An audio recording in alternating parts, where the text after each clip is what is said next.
جی بسم اللہ الرحمن الرحیم باب الاستعمال فضل وضوء الناس، لوگوں کا بچایا ہوا پانی، وضو سے مراد یہاں وضو کا پانی، جو پانی وضو کرنے کے بعد لوٹے میں بچ جاتا ہے، اس پانی کے وضو کے سلسلے میں، استعمال کے سلسلے میں یہ باب ہے۔ یعنی اگر آپ نے لوٹے میں پانی لیا اور لینے کے بعد اس میں آپ نے وضو کیا، وضو کرنے کے بعد پیر دھونے کے بعد بھی کچھ پانی اس لوٹے میں رہ گیا، باقی رہ گیا، اب اس پانی کے سلسلے میں کیا حکم؟ کیا وہ پانی استعمال کر سکتے ہیں یا نہیں کر سکتے؟ اس بارے میں تمام ائمہ بالاتفاق یہ کہتے ہیں کہ وہ پانی استعمال کر سکتے ہیں، اس میں کوئی حرج نہیں ہے۔ اب سوال پیدا ہوا کہ جس وقت بار بار اس پانی میں ہاتھ داخل کیا گیا، چہرہ دھونے کے بعد ہاتھ داخل ہوا، ہاتھ دھونے کے بعد پھر ہاتھ داخل ہوا، مسح کرنے کے بعد ہاتھ داخل ہوا، پیر دھونے کے وقت میں ہاتھ کے ذریعے سے آپ نے اٹھا کر پیر پر پانی ڈالا، کیا اس سے کوئی فرق نہیں پڑتا؟ فرق نہیں پڑتا، بشرطے کہ وہ پانی میں کوئی نجاست نہ گرے بعد از وضو۔ اگر وہ پانی پاک ہے تو آپ استعمال کر سکتے ہیں، اور اس کے لیے ایک حدیث کیا استعمال کر سکتے ہیں؟ ایک تو یہ ہے کہ اللہ کے رسول علیہ الصلوۃ والسلام کھڑے ہو کر وہ پانی پیا کرتے تھے، اور بعض روایتوں سے یہ بات معلوم ہوتی ہے کہ آپ علیہ الصلوۃ والسلام جب وضو کرتے تھے، آپ کا وضو کردہ پانی یہ صحابہ کرام اپنے ہاتھ میں لیتے، کوئی چہرے پر مل لیتا، کوئی بدن پر مل لیتا۔ رستم نے جس وقت دیکھا تو یوں کہا کہ اپنے سے زیادہ صحابہ کرام کو حضور صلی اللہ علیہ وسلم کو چاہتے ہوئے دیکھا، یعنی سب سے زیادہ چاہت، اللہ کے رسول سے ایسی محبت کہ وہ لوگ حد سے زیادہ حضور سے محبت کرتے تھے، کوئی بھی چیز حضور کے نیچے گرنے نہیں دیتے تھے۔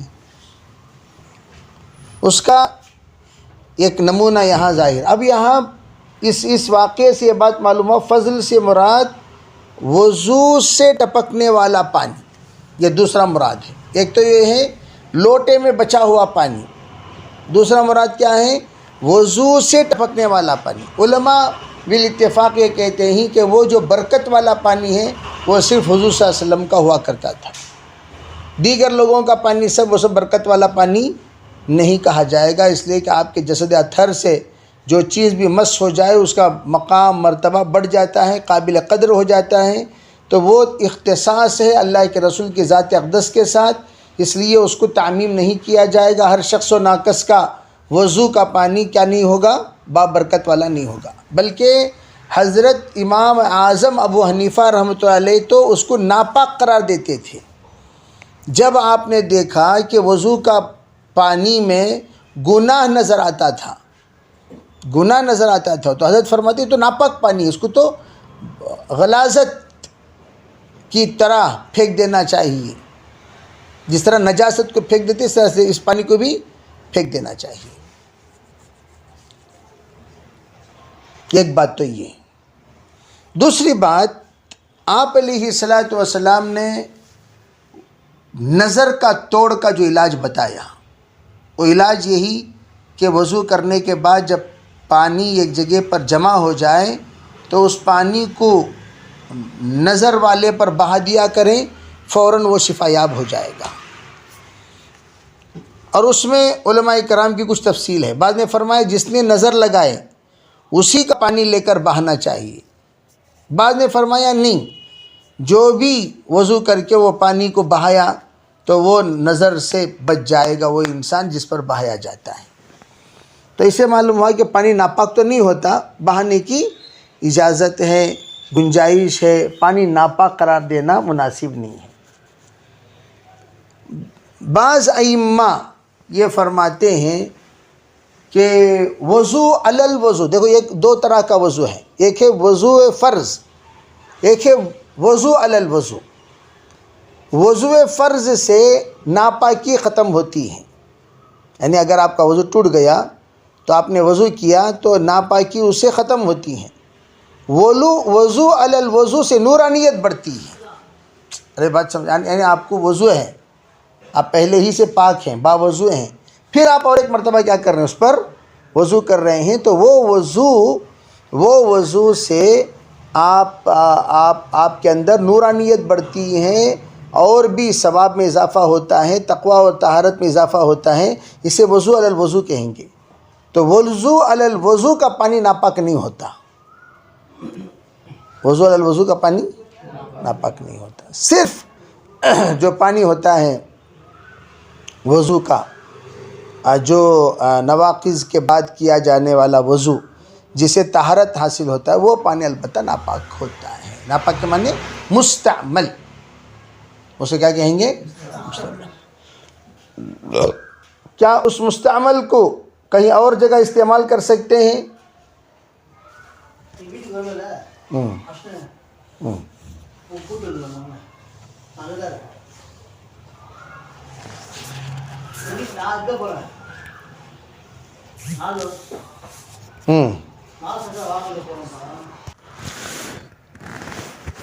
تو ایک چیز تو حضرت یہ فرماتے ہیں کہ جو مائع مستعمل ہے اسے سینچنے کے لیے، کھیتیوں کو سینچنے کے لیے استعمال کیا جا سکتا ہے، اور زمین کی تپش کو دور کرنے کے لیے استعمال کیا جا سکتا ہے۔ ایسی جگہ پر استعمال کیا جا سکتا ہے جہاں پر پاک اور ناپاکی کا کوئی سوال پیدا نہیں ہوتا۔ جیسے مثال کے طور پر آپ نے وضو کیے ہوئے پانی کو برتن دھونے لگا رہے ہیں تو یہ مناسب نہیں ہے۔ کھیتی کو بھیج رہے ہیں، باغات کو بھیج دیے، یا آپ نے آپ پاشی کر دیا، تو اس طریقے سے آپ ایسی جگہ پر بھیج سکتے ہیں جہاں پر پاکی ناپاکی کا کوئی مسئلہ نہیں ہوتا۔ تو اس طرح حضرت نے اس مسئلے کی وضاحت فرمائی کہ مائع مستعمل کو یہاں استعمال کیا جا سکتا ہے۔ ایک اور جگہ مائع مستعمل کے سلسلے میں ایک بات یہ فرمائی، امام مالک رحمۃ اللہ علیہ فرماتے ہیں مائع مستعمل طاہر بھی ہے، مطہر بھی ہے۔ مائع مستعمل طاہر بھی ہیں، مطہر بھی ہیں۔ اور حضرت امام شافعی رحمۃ اللہ علیہ فرماتے ہیں مائع مستعمل طاہر تو ہے لیکن مطہر نہیں ہے۔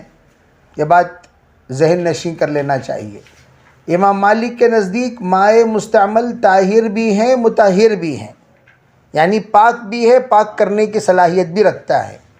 امام شافعی کے نزدیک پاک تو ہیں لیکن پاک کرنے کی صلاحیت نہیں رکھتا۔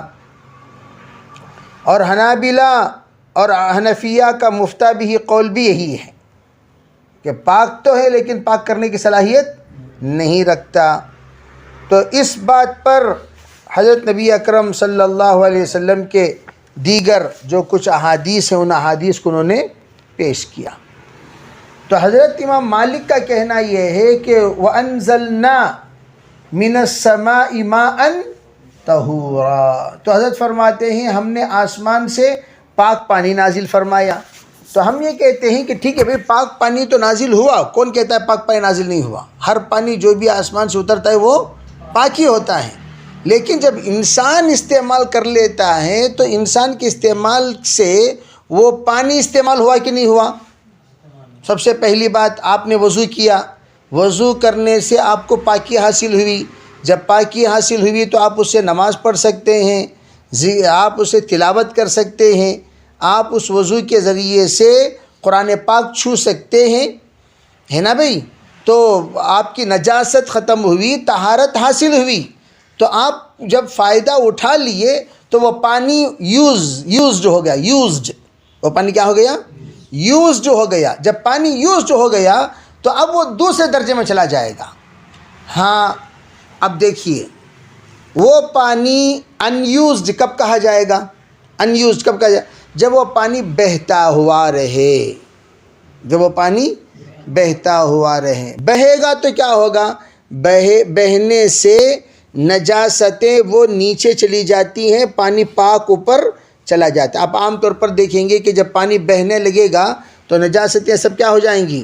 تمام مسلمان اس بات کو اچھی طرح جانتے ہیں۔ کون؟ مسلمان۔ تو نجاست کہاں چلی جاتی ہیں؟ نیچے، اور پاکی اوپر بہتی رہتی۔ اسی لیے اگر کوئی لائن سے بیٹھ کر نہر میں وضو کر رہے ہیں تو آپ کا مغسولہ آگے گیا، آپ کا مغسولہ آگے گیا، تو آگے جانے سے آپ کا مغسولہ وہاں پر ناپاک ہو کر نہیں جائے گا، بلکہ پاک ہو کر جا رہا ہے، پاک ہو کر جا رہا ہے۔ ابھی بات سمجھ میں آ رہی نہیں؟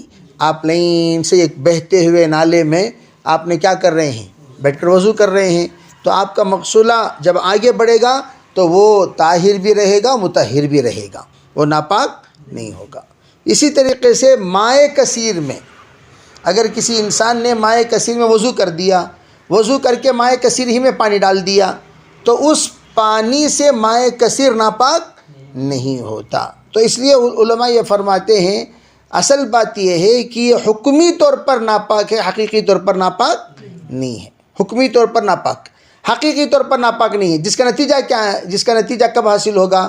اگر کوئی وضو کیا ہوا پانی آپ کے جبے میں ڈال دیا تو آپ کا جبہ ناپاک نہیں ہوگا۔ آپ اس پانی کے پڑنے کے بعد اسی کپڑے سے نماز پڑھ سکتے ہیں۔ ارے پیشاب لگ گیا تو ناپاک ہو گیا؟ نہیں ہوا۔ لیکن وضو کیا ہوا پانی لگنے سے آدمی کا کپڑا ناپاک نہیں ہوتا۔ تو اس سے کیا پتہ چلا؟ یہ نجاست حقیقی نہیں ہے بلکہ نجاست حکمی ہے۔ تو اس بات کو یہاں واضح کرنا چاہتے ہیں۔ تو اسی لیے نبی علیہ الصلوۃ والسلام کا جو عمل تھا وہ نجاست حکمی جب دور ہو گیا، نجاست حکمی جب دور ہو گیا تو وہ بھی حکمی اعتبار سے مستعمل ہے، حقیقی اعتبار سے استعمال کے قابل ہے۔ اسی کو صحابہ کرام نے اٹھا کر اس کو کپڑے میں لگایا، بدن میں لگایا۔ تو جیسے میں نے ابھی مسئلہ بتایا، اگر وضو کا پانی اگر کسی کے بدن پر پڑ جائے یا کپڑے پر پڑ جائے وہ آرام سے نماز پڑھ سکتا ہے، اس میں کوئی حرج نہیں۔ اب یہاں دیکھیے آپ، ارے مسئلہ واضح طریقے سے سمجھے نہیں سمجھے؟ باب استعمال فضلی وضوء الناس، لوگوں کے وضو کیا ہوا پانی کا بچا ہوا استعمال کرنا۔ تو میں نے دو مطلب بیان کر دیے اس کے۔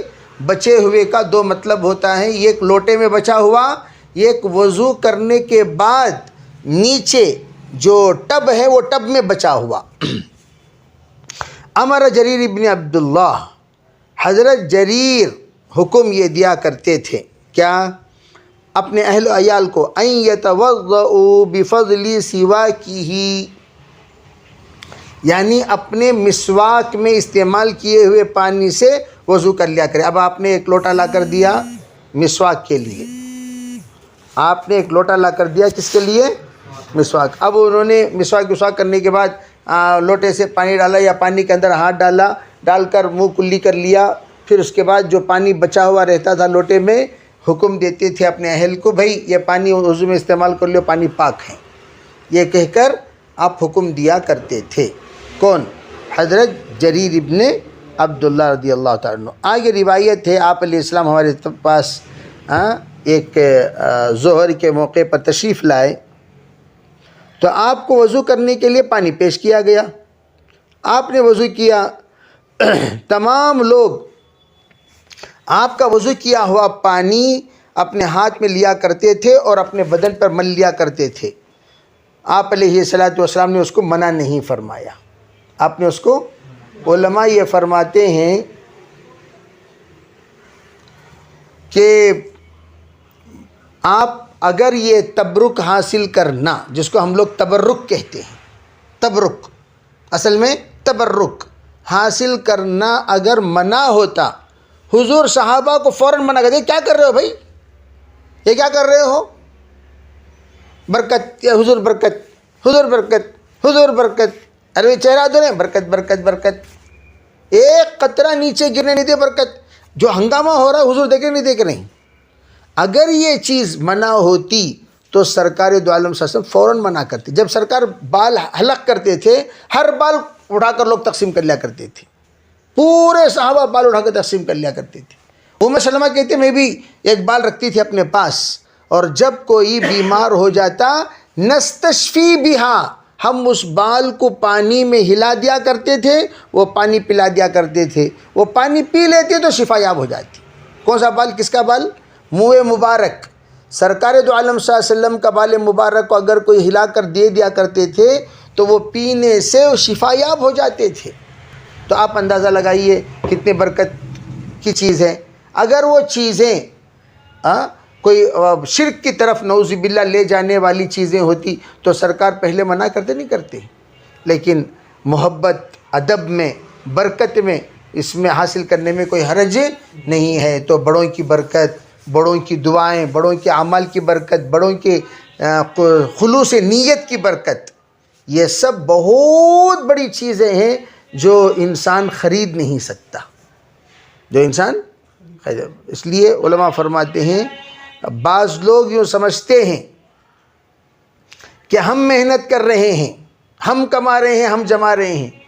تو حضرت اللہ کے رسول علیہ السلام کے پاس ایک صحابی آئے اور یوں کہنے لگے حضور ایک میرے گھر میں میرا ایک بھائی ہے بالکل بیکار، کسی کام کا لائق نہیں، اور اس کو میں چاہتا ہوں کہ گھر سے باہر نکال دوں. سرکار دو عالم صلی اللہ علیہ وسلم نے فرمایا نہیں، تمہیں جو اللہ رزق دے رہا ہے، رزق میں برکت ہو رہی ہے، وہ اسی انسان کی برکت سے ہے جو تمہارے گھر میں موجود ہے. بات سمجھ میں آ رہی نہیں؟ تو اس لیے احتیاط کرنی چاہیے کہ بڑوں کی برکتوں کو انکار کرنے سے احتیاط کرنا چاہیے. چنانچہ یہاں دیکھیے صلی نبی صلی اللہ علیہ وسلم ظہرہ، سرکار دو صلی اللہ علیہ وسلم آپ نے ظہر کی نماز پڑھی، عصر کی نماز پڑھی، دو رکعت پڑھی. وَبَيْنَ يَدَيْهِ عَنَزَةٌ، جب آپ نے نماز پڑھی اس وقت میں آپ کے سامنے نیزہ گاڑا ہوا تھا. وہ سترے کے باب میں آپ حضرات کے سامنے یہ بات بتائی جائے گی. نیزہ گاڑا ہوا تھا اور نیزے کی طرف آپ نے نماز پڑھی. اور سترے کے باب میں یہ بات بتائی جائے گی اگر امام صاحب کو اگر سترہ رکھ دیا گیا تو مقتدیوں کو سترہ رکھنے کی ضرورت نہیں ہے. اگر امام صاحب کو سترہ رکھ دیے تو مقتدی کے سامنے سے اگر کوئی گزرنا چاہتا ہے آرام سے گزر سکتا ہے. جی. وقال ابو موسى عن النبي صلى الله عليه وسلم بقدح فيه ماء فغسل يديه وجهه فيه ومد فيه ثم قال لهما اشربا منه فأفرغا على وجوهكما ونحوركما. اب میں نے کہا نظر کے سلسلے میں نظر کسی کو لگ جائے تو وضو کا پانی اس پر بہایا جائے، فوراً نظر ختم ہو جائے گی. نظر توڑ کیا ہے؟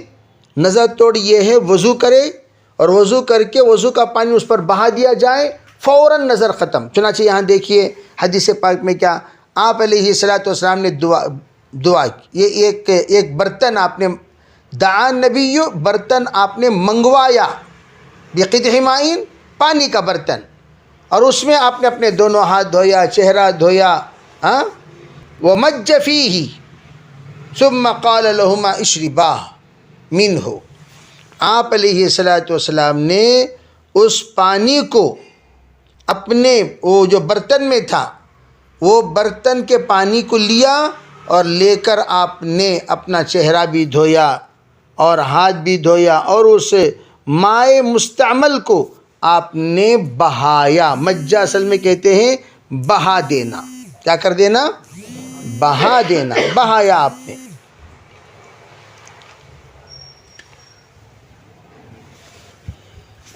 اور پھر آپ نے کیا کیا؟ پھر کہا بھئی یہ پانی پیو، یہ پانی پیو، اور ان دونوں کے چہرے پر بھی مارا، اور وَفُحُورِهِمَا وُجُوهِهِمَا وَنُحُورِهِمَا، اور ان کے سینے پر بھی آپ نے اس پانی کو چھڑکا اور پانی کو یوں مارا.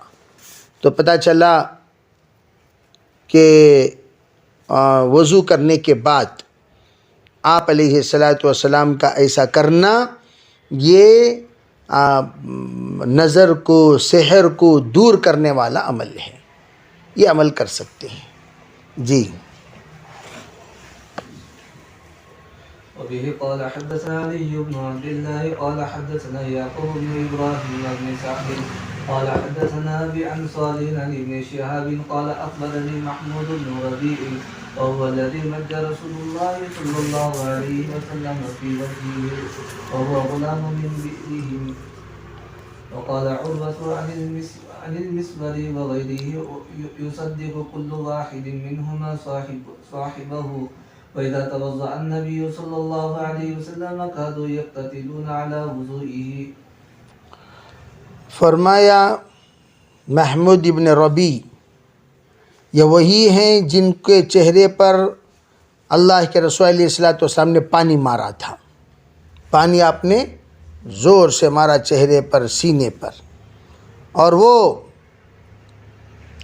لڑکے تھے من بیرہم، جو ان کے یہاں کیا کہتے ہیں اس کو، کنویں کے پاس رہنے والے باشندے تھے، نوجوان لڑکے تھے۔ حضرت عروہ فرماتے ہیں یصدق کل واحد منہما صاحبہ، کہ عروہ نقل کر رہے ہیں عادل سے، اور عادل تصدیق کر رہے ہیں عروہ کی، دونوں کے دونوں آپس میں ایک دوسرے کی بات کی تصدیق فرما رہے ہیں۔ مروان ابن حکم وغیرہ سے یہ بات نقل کی گئی کہ ایک دوسرے کی تصدیق کر رہے ہیں، بالکل انہوں نے سچ کہا، بالکل انہوں نے سچ کہا، یہ بات بالکل صحیح ہے، اللہ کے رسول سے ہم نے یہ کام دیکھا ہے، یہ عمل سنا ہے، یہ عمل پایا ہے، یہ دونوں کے دونوں تصدیق فرما رہے ہیں۔ کیا فرمایا؟ اذا توضأ النبی صلی اللہ علیہ وسلم، جب آپ علیہ السلام وضو کیا کرتے تھے تو صحابہ اکرام کا اتنا جذبہ ابھر جایا کرتا تھا سرکار کے وضو کردہ پانی لینے میں، آپس میں مقاتلہ کرتے تھے، آپس میں کیا کرتے تھے؟ لڑتے تھے، جھگڑتے تھے۔ کیا مطلب؟ یعنی وہ چیز حاصل کرنے میں آپس میں ایک دوسرے پر ایسا ہرس کرتے تھے کہ مجھے ملے، تجھے ملے، مجھے ملے، تجھے ملے، ہنگامہ ہو جایا کرتا تھا۔ اور جیسے ہی اللہ کے رسول کا وضو کردہ پانی اٹھا کر اپنے بدن پر لگا لیا کرتے تھے، بہت شفا پاتے تھے، بہت شفا پاتے تھے جی۔ وبه قال حدثنا عبد الرحمن بن يونس قال حدثنا حاتم بن اسماعيل عن الجعدي قال سمعت السائب بن يزيد يقول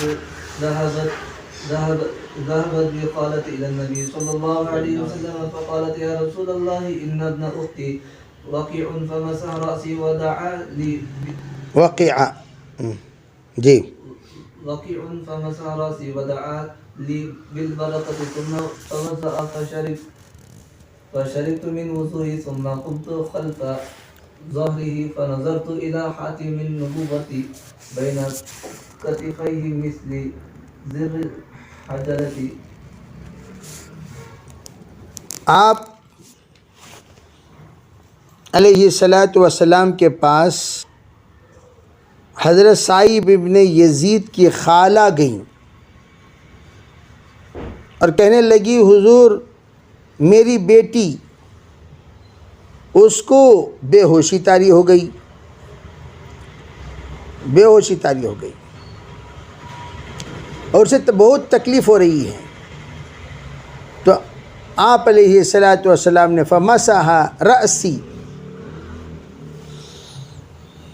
میرے سر کو آپ نے ہاتھ پھیرا اور برکت کی دعا مانگی، اور پھر آپ نے وضو فرمایا اور آپ کا وضو کا ما بقیہ پانی پیا میں نے۔